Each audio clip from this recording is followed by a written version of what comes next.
What's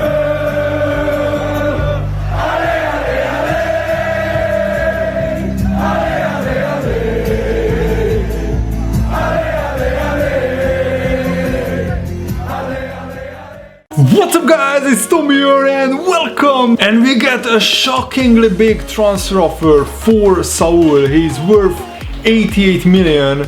My assistant manager is saying that I could ask for from 130 to 192 million. I don't think I will ask for 190 million, but let's try and ask for like 150 million or something like that. So we will definitely go into negotiation, but I want to be very careful with this transfer offer because I want to sell Saul to Juventus and not to a fellow Premier League club, and there are not that many clubs who can offer this kind of money. So yeah, let's ask for 150 million pounds and let's see what Juventus are saying to that. Oh my goodness, they actually accepted it. So maybe I could have even asked for more money. 150 million pounds for Saul. He's a 91 rated player. But don't forget guys, I want to sign this guy, Youri Tielemans, who is, yeah, almost as good as Saul. And you know what? No, I think I will leave this transfer until the beginning of next season, because that's where we really should be making transfers. And I'm actually really happy that Real Madrid won the Champions League and our former player Kalidou Koulibaly is standing next to the Champions League trophy. The reason why I'm happy that Real Madrid won the trophy is that Tottenham were their opponents in the final, and I don't want another Premier League team, another English team to win the Champions League if we can't win it. So Real Madrid won the Champions League, congratulations to them. And Vinicius Junior has been the UEFA player of the Champions League. That is brilliant, that is very, very good.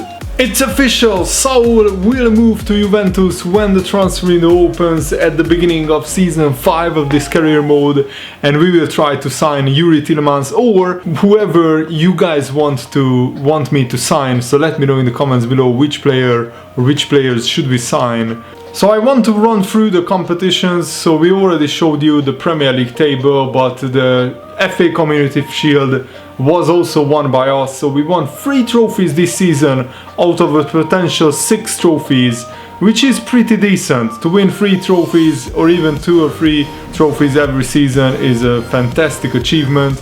We won the FA Cup against Brighton and that was a brilliant achievement as well. Very happy with that. Chelsea won the League Cup against West Ham. So Chelsea, who already qualified for the Champions League, that means that in the Premier League even 6th and 7th place qualifies for the Europa League, and I like it better that way. Valencia beat us in the UEFA Super Cup, which is a shame, but we already won the Super Cup I think once in this career mode, and Real Madrid has beaten Tottenham in the Champions League final. That looks a little bit strange, but considering that Tottenham are in the Champions League semi-final, it could happen this season. There could be a Barcelona-Tottenham or a Liverpool-Tottenham Champions League final, or even a Barcelona-Ajax or Liverpool-Ajax Champions League final. It's going to be very interesting. So Madrid derby in the semi-finals. Real Madrid knocked out Atletico in the semi-finals, and Tottenham knocked out the Paris Saint-Germain, who knocked us out. So PSG went to the semi-finals. They couldn't win the Champions League even when they knocked us out. And Paris Saint-Germain knocked out Leipzig in the quarterfinals. Atletico knocked out Juventus. Tottenham knocked out Schalke, no surprise there. Real Madrid knocked out the Manchester United, who actually knocked out Barcelona in the round of 16, but I already showed you these results. And Chelsea won the Europa League final against Lyon, and in the Europa League semi-finals, Crystal Palace of all teams, did a magnificent run in Europe. Hats off to them. I actually applaud Crystal Palace, a relatively small club in the Premier League. To go to the Europa League semi-finals is a magnificent achievement, and that's why the likes of Leicester City can look forward to the Europa League next season in this career mode. Leicester finished in 6th place in the Premier League. Crystal Palace knocked out Monaco, for example, on away goals, and Chelsea knocked out Fenerbahce. But what is also very impressive is that West Ham went to the round of 16 in the Europa League.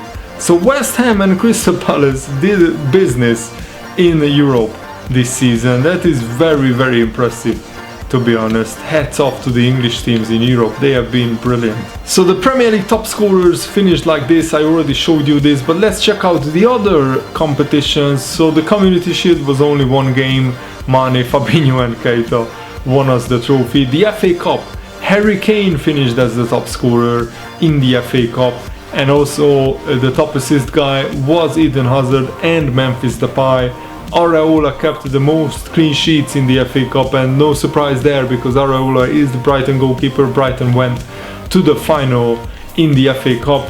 In the English League Cup, Iturbe, who somehow ended up at Cardiff City, I'm not sure how, ended up as the top scorer in the League Cup. And even though Lozano only played 2 League Cup games, he scored 5 goals in those 2 games. Madness. That is absolute madness by Lozano. And Oxlade-Chamberlain was our top assist guy. Maguire of Sunderland and Eden Hazard ended up as the top assist guy. And Kepa, of course, Chelsea won the trophy, so Kepa got the most clean sheets. No real surprises there, to be honest.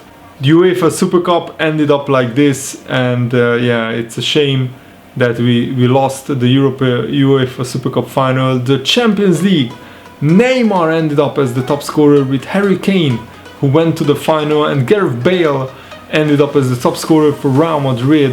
They won the trophy, and Cutrone, who is in real life is in AC Milan, Icardi, who is at Inter Milan. They are now strike partners for Real Madrid, and they won the Champions League. Oh, the crazy storylines in Career Mode, I just love it. Verratti and Doucouré and Milinkovic-Savic and Vinicius Jr. ended up as the top assist guy in the Champions League. And Vinicius was the Champions League player of the competition, but Vinicius is not even in the top assist charts, which is quite strange. Why did Vinicius end up as the player of the Champions League? I have no idea when we got knocked out in the last 16, but I will take it. Courtois is the top clean sheet guy in the Champions League. No surprise, Real Madrid won the competition. And remember, the Europa League was won by Chelsea, and Eden Hazard almost got the top scorer award, but it ended up as Guedes, who is now at Dortmund, and Varis of Porto. Munir is playing for Lyon, and look at that, 2 guys from West Ham. Diego Costa, that is Atletico Madrid's Diego Costa, who is now playing at West Ham. He did bits in the Europa League. That is wow, that is crazy. Wilshere got 4 assists in the Europa League for West Ham. I'm just mind blown. Any Crystal Palace players ended up in the top scoring charts? That's a surprise, because Crystal Palace went to the semi-finals of the Europa League and they have nobody even in the top assist charts from Crystal Palace. Chelsea's Kepa ended up with 10 clean sheets in 15 games, and he helped Chelsea win the Europa League. That is very impressive. And there is Crystal Palace's Guaita, the goalkeeper, with 3 clean sheets. Oh my goodness. And the championship finished like this. Of course, Everton got promoted with a whopping 114 points. Southampton also had no problems getting promoted, and the third team who will get promoted will be probably Cardiff, but it could be Leeds United, but usually it's the third place team who end up getting promoted. But let's check out the other leagues and how they finished.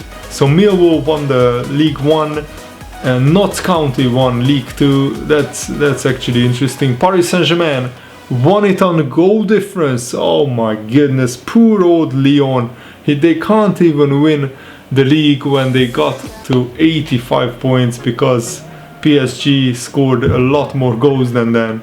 Of course, that's very, very unlucky for Lyon. Lorient got promoted again to the French First Division. Bayern Munich won the Bundesliga title with 73 points. That's not a lot of points, but Dortmund couldn't match that.